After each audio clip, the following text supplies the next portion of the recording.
Pare, ano naging mainit ba ang gabi nyo ni Eka? Nakangising sabi ni Cole. I'm sure miss na miss nyo ang isa't isa, ano nakarami ba? Nakailang rounds kayo, panunokso ni Luke. Magsitigil nga kayo, kababalik lang ng asawa ko kagabi. Kailangan niya ng pahinga, mga ano kayo ang babastos nyo. Asat niya sa kanyang mga kaibigan. Dahil nalaman nilang bumalik na si Annika, ay nagmamadaling nagpuntahan ang mga kaibigan ni Elias, at kasama ang mga asawa at nobya ng mga ito. Naririto sila ngayon sa pavilion nag-uusap-usap, habang ang mga babae naman, ay naglatag ng malapad na tela sa bermuda at doon naupo. Pero alam mo pare may napansin ako kay Annika, para kasing tumangkad siya. Hula ko parang nasa 5'7" ang height niya, di ba 5'4" lang si Annika? Mahinang tura ni Ed, habang matamang pinagmamasdan si Annika, habang nakikipag-usap sa ibang babae. What do you mean? Na hindi yan si Annika? Ganun ba? Halata sa boses ni Elias ang pagkainis, hindi niya nagustuhan ang tinura ng kanyang kaibigan. No, wala akong sinabing ganyan pare, nagtataka lang ako. Mahinahon na sabi ni Ed, ayaw niya nang makipagtalo pa kay Elias, at baka magkasamaan pa sila ng loob, ayaw niyang mangyari iyon. Pamayat kasi si Annika, kaya matangkad siyang tingnan. Litaniya ni Elias at pinagmasdan si Annika. Nagpaalam si Annika na mag-CCR muna ito, pero ang totoo ay pupunta ito sa kwarto. Nang makarating ang babae sa kanilang silid ni Elias, ay agad niyang kinuha ang cellphone sa ilalim ng kanyang unan, at nagtipa roon ng numero. Ilang sandali ay may babaeng sumagot sa kabilang linya. Hello. Kamusta nakapasok ka na ba sa mansion ng Falcon? Boses ng isang babae. Yes Jana. Mixing sagot ng babae. Good kamusta ang unang gabi mo, hindi ka ba nahahalata riyan? Tanong muli ni Jana sa babae. Kung si Elias, ay parang hindi naman nakakahalata. Pero kasi may problema yung anak na panganay ni Annika, ay parang ayaw sa akin. At may isa pa akong problema, yung Samantha parang nakakahalata eh. Mahabang litanya ng babae. Sinong Samantha ang tinutukoy mo? Seryosong tanong ni Jana. Magkamukhang kamukha sila ni Annika, daig ko pa ang nanalamin sa tuwing naghaharap kaming dalawa. Asal ng babae. Huwag mo muna problemahin ang Samantha na yan, kapag nabuko ka sa kakalang kumilos, tapusin mo. Matigas na turan ni Jana. Ano, hindi ko yata kaya manakit ng tao. At isa pa paano kung bigla na lang dumating ang totoong Annika, baka samabit ako. Kabadong saad ng babae. Hoy Lara, nakakalimutan mo na ba kung bakit ka naririyan? Kailangan mo ng malaking pera hindi ba? Para sa pagpapa-opera mo sa mami mo. Nakawin mo ang lahat ng pera ni Annika at paghatian natin. Pagkatapos isunod mo ang kayamanan ni Elias, at kapag nakuha mo na ang lahat ng ari-arian niya. Lasunin mo ang lahat ng taong nakatira sa mansiyong iyan. Ultimo bata idamay mo na para wala ng sagabal sa mga plano natin. Sigaw ni Jana sa kabilang linya. Jana hindi ko kaya ang pinapagawa mo, mababait silang tao, kinakain ako ng konsensya ko. Hindi ko yata kaya gawin ang lahat ng pinapagawa mo sa akin. At saka si Elias paano kung galawin niya ako, magkatabi kami sa iisang kama, hindi ko kayang makipag-isa sa kanya. Mahinang wika ng babae, halos bamulong na lang ito sa cellphone, upang walang makarinig. Ang arte-arte mo. Lahat ng babae ay pinapangarap siya makatabi sa kama. Lubus-lubusin mo na, total nariyan ka na, ayusin mo ang trabaho mo, malaking pera ang ginastos ko para maparetoke ko yung mukha mo, kaya umayos ka Lara. Pumalpak na noon si Derek na tapusin si Annika, kaya umayos ka. Kung ayaw mong tapusin ko ang buhay ng mahal mong ina. Halos bumagting ang pandinig ng babae, dahil sa lakas ng boses ng kausap nito sa kabilang linya. Sige na ibababa ko na ito, at baka may makakita pa sa'yo riyan, at isa pa wag ka mag-alala hindi na babalik ang Annika na iyon. Dahil kung babalik siya sana noon pa, hindi nga natin alam kung nasaan ang bruhang iyon. Inis na wika ni Jana at pinatay na ang tawag. Nagtungo ang babae sa CR at naghilamos ng kanyang mukha sa lababo. Tumingin siya sa harap ng salamin at ngumisi. Kung sabagay hindi na ako luga kay Elias, gwapo at matipuno ito. Sayang naman kung tatangihan ko pa ang grasya, minsan lang ako makakatikim ng imported, kaya lulubos-lubusin ko na. Magpipils na lang ako para hindi ako mabuntis. Wika ng babae at muling naghilamos ng kanyang mukha. Kuya, kailan mo ba balak ibalik ang babaeng iyan sa totoo niyang pamilya? May asawa at anak ang babaeng yan, may pamilyang naghahanap sa kanya. Asal ng isang lalaki, habang pinagmamasdan ang mahimbing na natutulog na babae. Hindi ko siya maaring ibalik sa ngayon, alam mo naman kaka, galing lang niya sa isang operasyon sa mata. At isa pa nag-aalala ako sa kanyang kalagayan at kaligtasan, hindi ko alam kung sino ang taong may galit kay Annika, at gusto siyang ipabasura. Litanya ng lalaki sa nakababatang kapatid nito. Kaya ikinukulong mo siya dito sa mansion, at buwan-buwan ay pinatuturukan mo siya ng pangpakalimot para hindi siya makaalala. Litanya ng kanyang kapatid. Baka naman kaya hindi mo siya magawang isuli sa totoong nagmamay-ari sa kanya, dahil sa sariling mong intensyon. Dahil gusto mo mapasayo siya. Dagdag pa ng kanyang kapatid. Ibabalik ko naman siya, pero hindi pa nga lang ngayon. Hindi natapos ang kanyang sasabihin, nang tumunog ang cellphone niya. Tumalikod ang lalaki at humarap sa malaking glass window, bago ito sagutin. Yes, hello. Sagot niya. Boss, may ibabalita ako sayo, sa araw-araw na pamamatiyag ko sa mga Falcon. May nakita akong dalawang babaeng kamukhang kamukha ni Ma'am Annika. Saad ng lalaking private investigator na hin-hire ni Ford, upang magmanman sa mansiyon ng Falcon. At alamin kung sino ang may pukana sa aksidenteng nangyari kay Annika, nitong mga nakaraang buwan. Dalawa, as in dalawang babae, paninigurado ni Ford sa kausap. Yes boss, pero ayon sa pang-imbestiga ko, ang isang babae doon ay si Samantha, na matagal na kaibigan ni Ma'am Annika at ni Mr. Falcon. Malakas ang kutob ko na may kinalaman ang babaeng impostor na ito, sa aksidenteng naganap noong mga nakaraang buwan.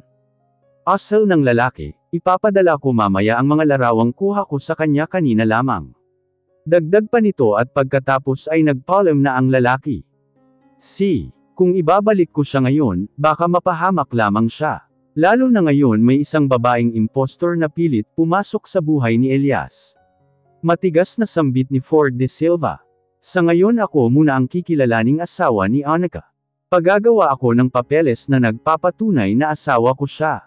Muling sambit ng lalaki, makahulugan naman siyang tinitigan ng kanyang kapatid. Tinaasan niya ito ng isang kilay, dahil sa titig nito sa kanya. Oh, come on, West de Silva, huwag mo akong titigan ng ganyan. Hindi naman ako ganoon kasama, para angkinan ang hindi sa akin, oo aaminin ko patay na patay ako kay Annika noon, at binalak ko talagang agawin siya kay Elias. Pero iba na ngayon buhay ni Annika ang nakasalalay dito. I need to protect her. Mahabang litanya ni Ford. Fine. Wala naman akong sinabi, pero ang haba ng paliwanag mo, kasing haba ng traffic sa EDSA, masyado kang defensive Kuya Ford. Natatawang wika ng kanyang kapatid na lalaki. Mama, I want to eat pancake po. Can you please make a pancake for me, and Alika and Tresella? Saad ni Elika. Mariin na papikit si Lara, wala siyang alam na kahit ano pagdating sa pagluluto. Lumaki siyang sunod sa luho, ultimo isusubo niyang pagkain, ay mga katulong nila ang nagluluto, at naghahanda para sa kanya, noong mayaman pa sila, at walang sakit ang kanyang mommy. Mia, sigaw ni Lara sa pangalan ni Mia. Patakbo naman lumapit si Mia sa babae, at nakangiting bumati sa kanya. Ano po yun Ma'am Eka? Nakangiting tanong ni Mia sa amo. Pwede mo bang ipagluto ng pancake ang tatlong bubuit na ito, ang kukulit kasi naiirita ako. Masungit na wika ni Lara sa mayordoma, at bumalik sa pagbabasa ng magazine.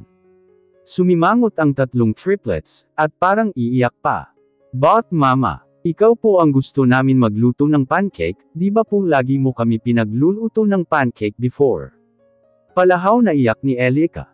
Ang arte nyo, can you please shut your mouth? Sa katulong kayo magpaluto ng pancake. Sigaw ni Lara, nagulat naman si Tresella at Alika, dahil sa pagsigaw ni Lara. Nagtutubog na rin ang mata ng dalawa, at nanginginig ang mga labi nito dahil sa pagpipigil na maiyak. Samantalang si Mia naman, ay bahagyang nakakunot ang noo, dahil sa attitude ng babaeng amo. Ano nangyari kay Ma'am Annika? Sa isip ni Mia at ni Yaya sa kitchen ang tatlong bata. Sa paanan naman ng hagdan nakatayo si Samantha, at pinagmamasdan si Lara, kung paano ito kumilos. Naglakad siya papalapit sa likuran ni Annika, at matagal tumayo roon. Impostor, matigas na saad ni Samantha, na ikinalingon ni Lara. Excuse me, what did you just say? Taas kilay na asel ni Lara, at tumayo mula sa pagkakaupo. Mas matangkad si Lara kumpara kay Samantha, dahil hindi naglalayo ang height nila ni Annika. Sa tindig mo pa lang at ugali, ay halatang impostor ka. I know her mula ulo hanggang paa. Mabait si Annika at hindi niya ugali na sigawan ang kanyang mga anak, sa ikanikilos mo halatang hindi ikaw si Annika. Matapang na wika ni Samantha. Agad hinawakan ng mahigpit ni Samantha ang braso ni Lara, at mariing piniga ito. Who are you, witch? Saad muli ni Samantha. Let me go. Ano ba yang sinasabi mo? Inis na sambit ni Lara, at malakas binawi ang kanyang braso, mula sa pagkakahawak ni Samantha. Sakto naman narinig niya ang boses ni Elias, sa labas ng pinto ng mansion, papasok na ito sa loob. Umakto naman si Lara na parang naiiyak, at sabay hawak sa kamay ni Samantha. Samantha, ano ba yang sinasabi mo? Nakakasakit ka naman ng damdamin, bakit mo nasasabi ang salitang iyan? Bakit mo sinasabing hindi ako si Annika, ako ito? Kunwari naiiyak ang babae. What's happening here? Seryosong tanong ni Elias, at naglakad papalapit kay Lara. What's wrong? Why are you crying? Tanong ni Elias sa babae, nang makalapit at sabay punot sa luhang damaloy sa pisngi nito. Samantha, inaaway mo ba si Annika? Tanong ni Elias kay Samantha. Sa halip magpa-apekto si Samantha sa kartihan ni Lara, ay ngumisi pa ito. I'm sorry Elias. Pinagsasabihan ko lang si Annika, na huwag sinisigawan ang triplets. Saad ni Samantha, at talagang diniinan ang pangalang Annika. Sinigawan mo ang triplets? Tanong ni Elias kay Lara. Kasi medyo masakit lang ang ulo ko sweetie, medyo na-stress lang ako. Naalala ko kasi yung mga napagdaanan ko sa kamay ng mga lalaking kidnapper noon. Umaarting wika ni Lara at yumapos kay Elias. Fake na nga, plastic pa. Bulong ni Samantha, sakto lang para marinig ni Lara. Isang linggo pa ang lumipas. Dumalaw si Ella sa mansion nila Elias. Kasama ang mga anak niya. Plano niyang yayain mag-shopping ang kanyang ate Annika. Nasa mahabang sofa nakaupo si Samantha, nang pumasok siya sa loob ng mansion. Hi ate Samantha, bati niya rito. Lumingon si Samantha, kung saan nakatayo si Ella kasama ang mga anak nito. Hi Ella, tuloy kayo? Halika maupo ka. Masayang paanyaya ni Samantha, at niyayang maupo si Ella. Si Ate Eka naririto ba? Nakangiting tanong ni Ella. Sumimangot naman si Samantha, at diretsyong tumitig kay Ella. Ella, huwag ka sana magagalit sa sasabihin ko. Mahinahong wika ni Samantha, bahagyang kumunat ang noo ni Ella. Ano ba yung sasabihin mo Ate Samantha? At parang bigla naman ako kinabahan sa sasabihin mo. Natatawang asel ni Ella. Wala ka bang napapansin sa ate mo? Para kasing may nagbago sa kanya, parang hindi siya si Annika kung kumilos. Mahinang saad ni Samantha. Ate Samantha ha, alam ko naging ex mo si Kuya Elias noon, may gusto ka pa ba sa kanya? At pati si Ate Eka sinisiraan mo sa akin. Mataray na sambit ni Ella. Hindi kami magkakaanak ni Eleazar noon, kung may gusto pa ako kay Elias. Ano ka ba, concern lang kasi ako kay Elias, at lalo na sa mga pamangkin mo. Sambit ni Samantha. Teka nga, bakit mo ba pinaghihinalaan, na hindi si Ate Eka ang babaeng kasama natin? Muling tanong ni Ella sa babae. Papaano kasi noong nakaraang linggo, bigla na lang sinigawan ni Annika ang triplets? Wika ni Samantha. Sinigawan. Kilala ko si ate, hindi niya sinisigawan ang mga anak niya, ni Kurutin nga hindi niya magawa, dahil mahal na mahal niya ang mga anak niya. Bigkas ni Ella at napaisip bigla. Napansin ko nga rin sa kanya, parang tumangkad siya at hindi niya man lang ako pinansin nang dumating siya. Isa lang ang magpapatunay na hindi siya si ate, kung hindi siya ma-allergic sa sugpo. Anas ni Ella at ngumisi kay Samantha. Let's go Ate Samantha, pupunta tayo sa palengke, bibili tayo ng sugpo, at ako ang magluluto. Saad ni Ella at hinhila patayo si Samantha. Pagkarating nila sa palengke, ang ending ay si Samantha lang ang bumaba upang bumili ng sugpo sa palengke, hindi pwede si Ella, baka makilala siya ng mga tao at baka dumugan pa sila. Nang matapos lutuin ni Ella ang sugpo, ay nagtungo siya sa kwarto kung nasaan si Lara. Kumatok siya sa pinto, ilang segundo ay bumukas ito, bumungad sa kanya ang babaeng nakasuot ng mixing short, na halos makita ang maputing singit at pisngi ng puwet nito. Nakasuot lang rin ito ng black spaghetti sando, na halos lumabas na ang dibdib nito. Pailalim na tinitigan ni Ella si Lara, hindi nagsusuot ng short ang kanyang ate, kahit pa noong dalaga pa ito. At kahit ngayong may asawa na ito, madalas ay mahabang dress na hanggang sakong ang madalas suotin ni Annika. Kilala niya ang kanyang ate, may pagka-conservative ito pagdating sa pananamit. Doon pa lang ay umusbong ang panghihinala sa puso ni Ella, baka nga tama si Samantha, baka impostor itong kasama nila. Ano iyon Ella? May kailangan ka ba? Tanong ni Lara sa babae. Nagluto kasi ako ng pagkain, baka gusto mo tikman ate Annika. Pilit nang umiti si Ella sa babae. Sure, nakangiting wika ng babae, at hinawakan na siya nito sa kanyang braso. Pagkarating nila sa bulwagan, ay nadatnan nila si Samantha naghahanda ng pagkain. Alas 7 na rin ng gabi, kaya sinabay na nilang niluto ang dinner. Wala pa si Elias, siguradong maya-maya lang ay darating na ito. Hi Annika, kain na. Nakangiting saad ni Samantha. Tumingin naman si Lara sa hapag, marami nga ang pagkaing nakahanda roon, isa na roon ang paborito niyang sugpo. Alika, Elika, Tresella, Leo. Daddy's here. Sigaw ni Elias sa malawak na sala.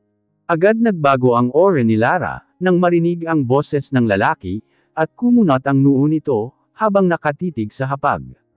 Naglakad naman si Elias, papalapit sa pinto ng dining area. Akala nyo maiisahan nyo ako mga bruha kayo, kung hindi ko pa narinig ang mga pinag-uusapan nyo kanina. Ani ni Lara sa kanyang isipan.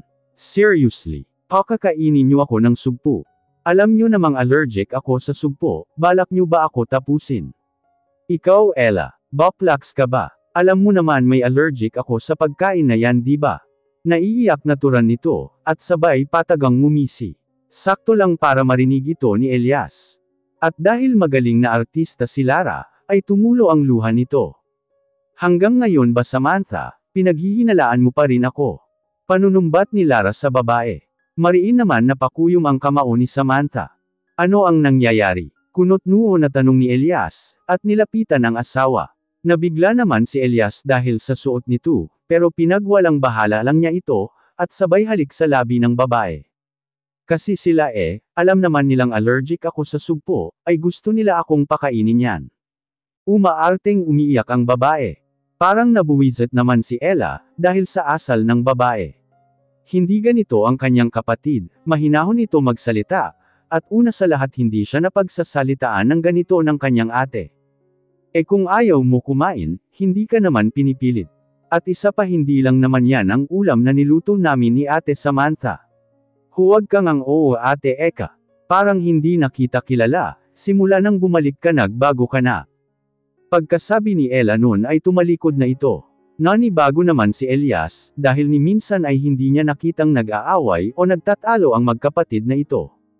I'm sorry, Annika. Hindi ko alam na allergic ka pala sa pagkain na ito. Sarkasmong saad ni Samantha, at tumalikod na rin, upang lumabas ng dining area. Sweetie relax okay, ipagluluto na lang kita ng ulam na gusto mo. Malambing na saad ni Elias, at sabay patak ng halik sa labi ni Lara. Ngising tagumpay naman si Lara, habang yakap siya ni Elias. Sumapit ang alas 9 ng gabi, oras ng pagtulog nila Elias at Lara. Magkausap naman si Samantha at Ella sa cellphone. Bantayan mo ang babaeng iyan ate Samantha please. Pati ang aking mga pamangkin. Saad ni Ella sa kabilang linya. Of course Ella, ako nang bahala sa nagbabalat kayong ate mo. Bakit kasi ayaw mo pang sabihin natin kay Elias, na hindi si Eka ang kasama niya? Litanya ni Samantha. No, hindi natin pwede sabihin kay Kuya Elias ang hinala natin, wala pa tayong katibayan na hindi siya si ate, malay mo nontog lang pala ang ulo ni ate Eka. Kaya siya nagkakaganyan. At isa pa sa palagay mo maniniwala kaagad si Kuya Elias, kapag sinabi natin sa kanya. Baka mapahiya pa tayo sa kanya. Alam mo naman na bulag si Kuya Elias kapag si ate Annika na ang pinag-uusapan. Alam mo naman na matagal nawawala si Ate Eka, miss na miss siya ni Kuya Elias. Mahabang litanya ni Ella, kung sabagay totoo ang sinabi ni Ella, paano kung hindi sila paniwalaan ni Elias?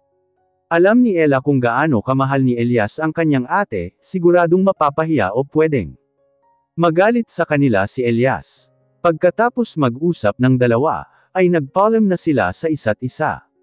Unang plano nila ay mapigil ang hindi mag-alaw ni Elias ang babae, baka kasi mabuntis ito. Paano ito mapipigilan kung iisang kwarto sila natutulog, at magkatabi pa sa kama? Suntok sa buwan ito para kay Samantha, paano niya ito gagawin? Lumingon muna sa kama si Samantha, at pinagmasdan niya si Wicks ang kanyang anak na lalaki, bago tuluyan lumabas ng kwarto. Naglakad siya sa pasilyo patungo sa pinto ng kwarto ni Elias.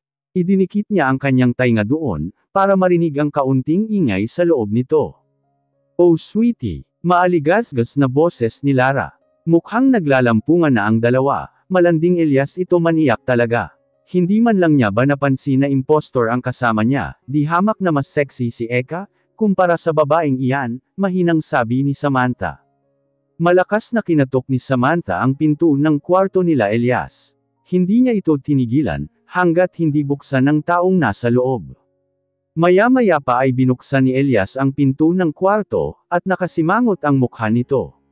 "Samantha, may problema ba?" Bagot na tanong ni Elias sa babae. Medyo natulala pa si Samantha. Dahil walang suot na pang-itaas si Elias, tanging black sweatpants ang suot nito. Pwede ba maki-CR? Barado kasi ang inidoro sa CR ko." Nakangiting tura ni Samantha, at sumilip ng bahagya ang ulo nito sa kwarto ni Elias. Tumaas ang isang kilay ni Elias, at kahit nawiwerduhan siya kay Samantha, ay binigyan niya ito ng daan, para makapasok sa loob ng kwarto. "Seriously Sam, dito talaga sa kwarto namin ni Annika. May CR naman sa baba, pwede ka naman doon mag-CR, tura ni Elias. Sasabog na kasi ang pantog ko, hindi ko na kaya, at isa pa tinatawag talaga ako ni Haring Inidoro, nadjejebs talaga ako Elias." Saad ni Samantha, at tuloy-tuloy naglakad patungo sa CR. Napalingon naman siya kay Lara, nakabalot ng kumot ang buong katawan nito. Gusto niya sana matawa, dahil sa itsura ng mukha nito. "Ano te, masakit ba mabitin? Sorry ka dahil hindi pwedeng may mangyari sa inyo ni Elias." Natatawang turan niya, pero sa kanyang isip lamang. Pagkapasok ni Samantha sa CR, ay matagal siyang nakatayo sa loob na parang iwan. Ang totoo ay hindi naman siya naiihi o natatae, gusto niya lang talaga inisin ang babaeng nagpapanggap na Annika. 30 minutos ang tinagal ni Ella sa loob ng banyo, halos mamuti ang mata ni Lara kakahintay, kung kailan lalabas si Samantha sa loob nito. Lumabas si Samantha sa CR, pawis na pawis ang mukha nito, nag-squat siya sa loob para mamawis siya. Para hindi naman mahalatang nang-iinis lang talaga siya. Napatingin naman sa kanya si Elias, at kumunot ang noo ng lalaki. "Hey, are you okay?" Nag-alalang wika ni Elias, at sabay dampi ng palad sa noo ni Samantha. "Pawis na pawis ka, anong nararamdaman mo?" Tanong muli ni Elias kay Samantha. "Nag-LBM kasi ako, pakiramdam ko nga ma-dehydrate ako." Umaaktong nang hihina si Samantha. Huling-huli niya ang masamang tingin ni Lara sa kanya. "Let's go. Dadalhin kita sa hospital." At sabay akay ni Elias kay Samantha palabas ng kwarto, ni hindi na nga nito nagawang magpaalam kay Lara. Ngiting tagumpay naman si Samantha, dahil sa kanyang ginawa. Labis naman ang ngit-ngit ni Lara para kay Samantha. Pansin niya talagang ayaw sa kanya ng babae, at malakas talaga ang pang-amoy nito. Kahit si Ella ay na-brainwash kaagad ni Samantha. Hindi siya pwedeng mabuko dito, kundi malalagot siya kay Jana. Kailangan niya galingan ang kanyang pag-arte, lalo na bukas na papasok na siya sa kumpanyang pagmamay-ari ni Annika. Habang wala si Annika ay si Gray ang nag-asikaso ng problema ng kumpanya, hindi niya pinabayaan ang negosyo ng kanyang kaibigan kahit wala ito. Kinabukasan, 11:00 ng tanghali, kumatok ang lalaking sekretarya sa pinto ng opisina ni Elias. "Come in." Seryosong saad ni Elias, pumasok kaagad ang lalaki, dala ang isang itim na maliit na envelope, na naglalaman ng imbitasyon. Ang imbitasyon ay galing mula sa pamilya De Silva. Ang AUKUS iyon ay para sa malalaking negosyante dito sa buong bansa. Piling-pili lamang ang taong maaring magtungo roon, kundi ang mga mayayamang negosyante lamang, at galing sa mayayamang pamilya. Si Fred De Silva ang ama ni Ford, ang nagpadala ng imbitasyon para kay Elias. Binuksan agad ito ni Elias, at tiningnan kung ano ang laman. Linggo ng gabi, gabi ng pagkikita ni Elias, at ng totoo niyang asawa. Sa De Silva ship ginanap ang malaking kasayahan, na pinangunahan ni Mr. Fred De Silva, ang ama ni Ford. Alvana, tatandaan mo kapag may nagtanong sa'yo, na kung magkano-ano tayo, tell them mag-asawa tayo, okay? Wika ni Ford kay Annika. Okay Ford. Nakangiting wika ni Annika. Pansamantalang Alvana ang pangalan ni Annika, habang kasama nito si Ford. Hanggat hindi pa nalalaman ni Ford, kung sino ang gustong manakit kay Annika. Thank you honey. Saad ni Ford at sabay dampi ng halik sa likod ng palad ni Annika. Nakasukbit ang kamay ni Annika sa braso ni Ford habang papasok sa pinto, kung saan ginanap ang malaking kasayahan. Sa pinto pa lang ay agaw atensyon si Ford at Annika. Paano ba naman ngayon lang nakita ng mga taong naruroon, na may kasamang babae si Ford De Silva? Bihira lang kasi makita ang lalaki na may kasamang babae. Lalo na ngayon, magandang babae ang kasama niya. Hindi lang iyon, lahat ng tao roon ay nagtataka. Sa isip ng mga tao roon, ay bakit kasama ni Ford De Silva ang asawa ni Elias Falcon. Nagtungo ang dalawa sa pwesto ng kanyang ama, kasama si Annika. Iha, mabuti at sumama ka kay Ford. Nakangiting wika ni Fred De Silva. Alam ni Fred ang kalagayan ni Annika, alam niya rin si Annika Falcon ito. By the way, gentlemen, this is Alvana De Silva, asawa ng aking anak. Masayang pakilala ni Fred sa mga kasusyo nito sa negosyo. Magandang gabi po. Bati ni Annika sa mga ito, nakipagkamay naman siya sa mga ginoo. She looks familiar ha? Wika ng isang may edad na lalaki, at makahulugang tumingin kay Fred. Oh, come on. Kumpadre, she's not Annika Diaz Falcon. Sambit ni Fred at sabay tapik sa balikat ng matanda. Nawala naman ang paghihinala ng mga tao sa paligid, lalo na sa mga kasusyo ni Fred, nang makita ang papasok na si Elias Falcon kasama ang asawa nito, o ang impostor na si Lara. Son, salubungin mo si Mr. Falcon, at ang kanyang mga kaibigan. Utos ni Fred kay Ford. Nagpaalam naman si Annika na tatango muna sa comfort room. Sumunod naman si Ford sa utos ng kanyang ama, at naglakad papalapit kay Elias. Naririto rin si Tyron kasama si Vorsia. Ganoon din si Finax kasama naman si Ella. Naririto rin si Luke, Ed at Cole kasama ang mga asawa nila. Mr. Falcon, mabuti naman at pinaunlakan mo ang imbitasyon ng aking ama. Wika ni Ford pero hindi man lang nito tinapunan ng tingin ang peking Annika na kasama ni Elias. Inilahad ni Ford ang kamay niya, upang magkipagkamay kay Elias. Tinanggap naman ito ni Elias, at ngumiti kay Ford. Napatingin naman si Ford kay Samantha at ngumiti. Hi, Samantha right? Nakangiting wika ni Ford, at nilahad ang palad nito upang makipagkamay kay Samantha. Tinanggap naman ito ng babae. Pero nagulat siya sa sunod na ginawa ni Ford, dahil biglang pinatakan ng lalaki ng isang mabilis na halik ang likod ng palad ni Samantha. Tumaas ang isang kilay ni Samantha, at mabilis na binawi ng babae ang kamay nito. Honey, sino sila? Boses ng isang babae, na nagmula sa likuran ni Ford.